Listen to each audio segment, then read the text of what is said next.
أنا لست 552 اللي كان عايش في غوانتنامو، أنا اليوم فايز محمد الكندري.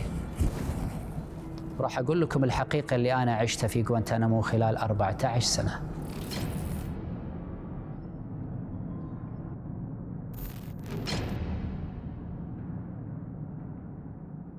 نقلت بعدها إلى سجن كابول، سجن الاستخبارات تحت الأرض، وهناك كان الذي يدير هذا السجن هم CIA، لكن السجانون كانوا أفغان وكانوا يأتمرون بأوامر CIA. أنا دائما أقول أن السجن في بغرام وقندهار كان أشد من غوانتنامو حقيقة، لأن غوانتنامو معروف عند الناس، يعني العالم كلها تتكلم عن غوانتنامو، لكن ما هي المرحلة لازم تمر عليها قبل أن تذهب إلى غوانتنامو؟ بغرام وقندهار وبعض السجون السرية. وتم ضربنا بالسلاسل والخراطيم الماء المقطعة كجدائل، ثم يعني تعمل كضفيرة. حقيقة كانت هذه تؤلمني أكثر من السلاسل، يعني كنت أتمنى السلاسل، يعني ضربة السلسلة أخف بكثير من ضربة هذه الجدائل والضفائر، حقيقة مؤلمة جدا. فكان يتم ضربي، يعني مرة واحدة ضربتها، لكن هذه المرة استمر أثرها على ظهري أكثر من 6 أشهر، يعني استمر الضرب وقتها ربع ساعة إلى 3 ساعات. أنا كنت أتوقع أني سأموت.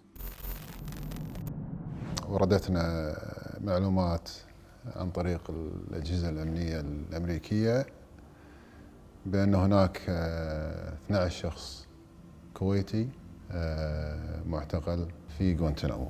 شكلت لجنة برئاسة وزارة الخارجية لمتابعة هذا الملف. جهود إطلاق سراح جميع المعتقلين بدأت مع جزاه الله خير الأخ خالد العودة أبو فوزي، شكل لجنة الأهالي. مرة من المرات اتصلت على أبو فوزي خالد العودة، الأخ خالد العودة، وقلت له على أساس خلنا نتحرك على منظمات حقوق الإنسان في أمريكا، خلني أنا صوتكم في أمريكا، أنا مستعد، شنو اللي أنتم الخطة اللي ماشيين عليها، أنا ممكن أغطي هذه الخطة في أمريكا، أنتم تغطونها في الكويت، أنا أغطيها في أمريكا. لكن أبو فوزي يعني ما قال لي لا، ما أنصحك، يعني أنت في وضع الآن كان الوضع جدا حساس. أكيد أنا كنت مهتم في هذا الموضوع لغاية ما صار في بداية اللقاء مع الأخ أبو فوزي خالد العودة، وبدأنا في العمل المشترك وأسسنا اللجنة الخاصة في أهالي معتقلين غوانتنامو. أول مرة وآخر مرة قابلت فائز كان في سجن قندهار في أفغانستان في بداية 2002. أول ما سجنت أخذوني من باكستان إلى سجن قندهار القوات الأمريكية، فكان الحال سيء جدا جدا للسجناء.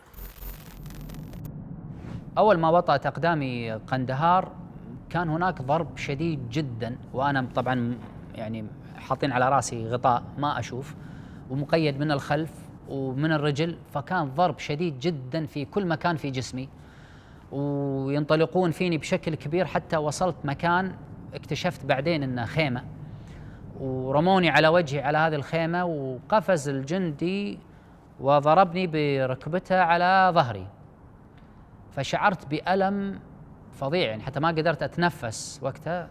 بعدين بعد ما أزالوا القيود عني وقمت، الدم كان في كل مكان من جسمي، وضلعي كان مكسور، يعني لدرجة أنه كان ظاهر من تحت الملابس.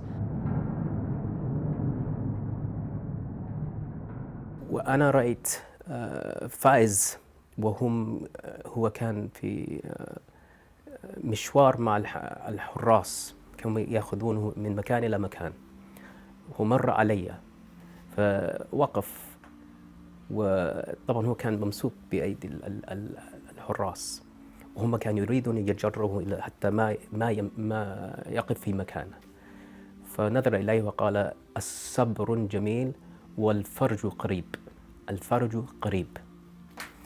فسبحان الله في بداية الأمر هذا طبعا، وهو ما خرج إلا بعد 14 سنة، وأنا خرجت يعني الفرج اللي كان هو يتكلم عنه جاءني بعد 3 سنوات. في قندهار يعني كانوا يتركون الكلب إلى قريب منك جدا، يعني حتى أنك تشعر بحرارة وأنت مقيد من اليد والرجل، فكنت تشعر حتى بحرارة فم الكلب وهو ينبح عليك. وهذا الكلب، هذه الكلاب عضت بعض الأخوة يعني في أرجلهم وفتحت أرجلهم. استخدمت الكلاب بشكل كبير جدا. كانوا يتركون الكلب يمشي في العنبر وهم معاهم بالخطام، خطام الكلب معاه الجندي المختص بالكلب، فكان يدخل وينبح في العنبر، فكان بعض الشباب يضرب الباب ويخوف الكلب، فبعض الكلاب أصابتها حالة هستيرية، يعني بدال الكلب يخوف الشباب فصار العكس، فمنعوها لأن أثر الكلب يكلفهم مبلغ كبير، فمنعوا الموضوع هذا من إدخالهم في داخل العنابر يعني، لكن استخدموه في الخارج. فكان هناك أشكال كثيرة جدا من التعذيب والإهانات والاستفزازات والممارسات التي لا تمت للإنسانية بأي صلة، سواء كان استهزاء بالدين أو حرمان النوم أو استخدام النساء في التحرش والإغراء الجنسي، الضرب، القيود التي تجرح، وسلسلة طويلة لها أول وليس لها آخر من الانتهاكات الصارخة لحقوق الإنسان. The fact that you can keep somebody for 10 years in an animal cage in an offshore prison without even offering them the opportunity to prove their innocence is not only completely against American principles, but it's against humanitarian principles. I mean, the simple fact of the matter is, in Guantanamo Bay, it held 779 men, as you fully are aware of. Of those 779, over 600 have been released without trial. وبالتالي تحركت المنظمات الدولية بكافة أشكالها ولا زالت حتى اليوم، يعني لم تنتهي قضية غوانتانامو علشان الناس تتوقف يعني.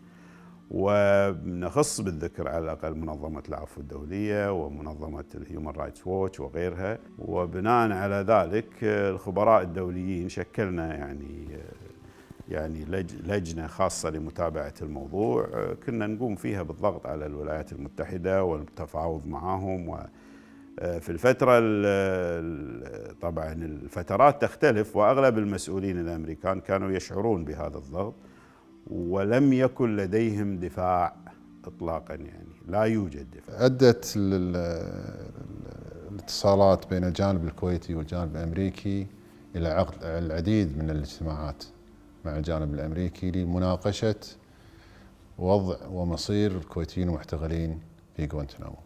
حقيقة كان موضوع استخدام العنصر النسائي والإغراء الجنسي في غوانتنامو استخدم بشكل كبير جدا جدا جدا منذ أول لحظة من الأسر إلى آخر يوم. في قندهار كانت هناك محققة تحقق معي، فمارست معي عدة وسائل وأساليب. كانت هذه المحققة أمريكية بطبيعة الحال، كل المحققين والمحققات أمريكان، فهذه المحققة معها مترجم وقتها، وأنا كنت وقتها أتحاشى الكلام بالإنجليزية بشكل قطعي، لأن الكلام بالإنجليزي كان معناه تهمة بحد ذاته. أي إنسان كان يتكلم بالإنجليزية هذه مجرد الكلام بالإنجليزي تهمة، حفظ القرآن تهمة، إعطائك للدروس تهمة، بل كانت من ضمن التهم الموجهة علي وعلى بعض الأخوة أننا كنا نحفظ القرآن. من ضمن التهم أن هذا الشخص كان يؤم المعتقلين. فهذه المحققة مارست معي أسلوب الإغراء، فعندما يأست انتقلت إلى الأسلوب الآخر، قالت أنتم تدعون أنكم مسلمون والله سبحانه وتعالى والله ينصر المسلمين، لكن الله لم ينصركم، وهذه الدولة التي كانت تحكم بإسلامكم سأسقطناها وأنتم الآن أسرى في أيدينا، فهذا معناه أن الله ليس معكم وأن الله لا يحبكم، لو أحبكم لنصركم. فقلت هل أنت تؤمنين بأن عيسى ابن الله؟ قالت نعم بالطبع. قلت هل تؤمنين بأنه صلب؟ قالت نعم. قلت لماذا تركه يصلب ويعذب وهو على الصليب، حتى كان يقول يا إيليا لما شبقتني، يعني يا الله لماذا تركتني؟ هل معناه أن الله يكرهه؟ فقالت شت أب.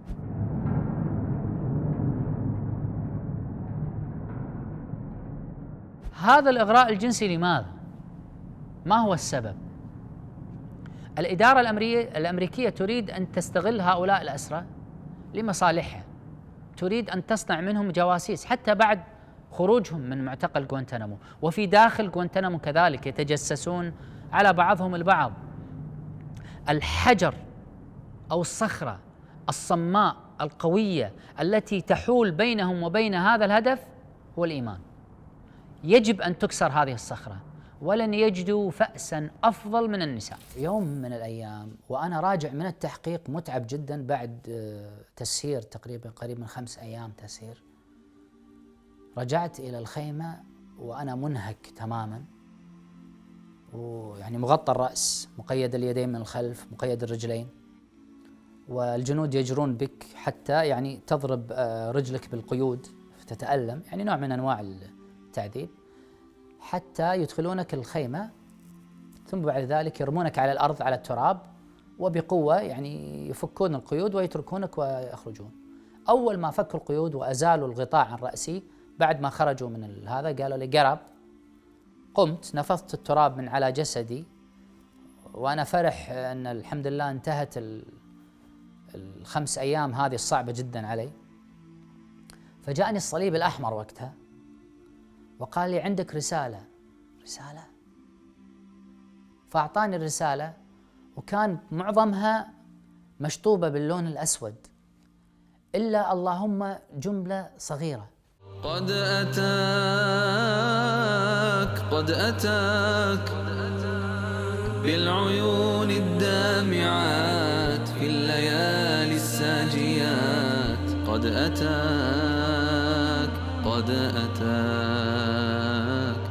روعة الجمال، هيبة الجلال، أن يراك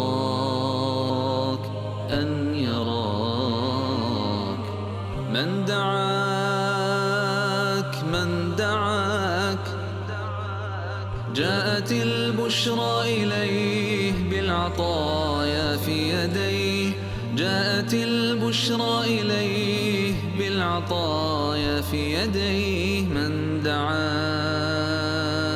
من دعاك نظرة النعيم، منحة الكريم، أن يراك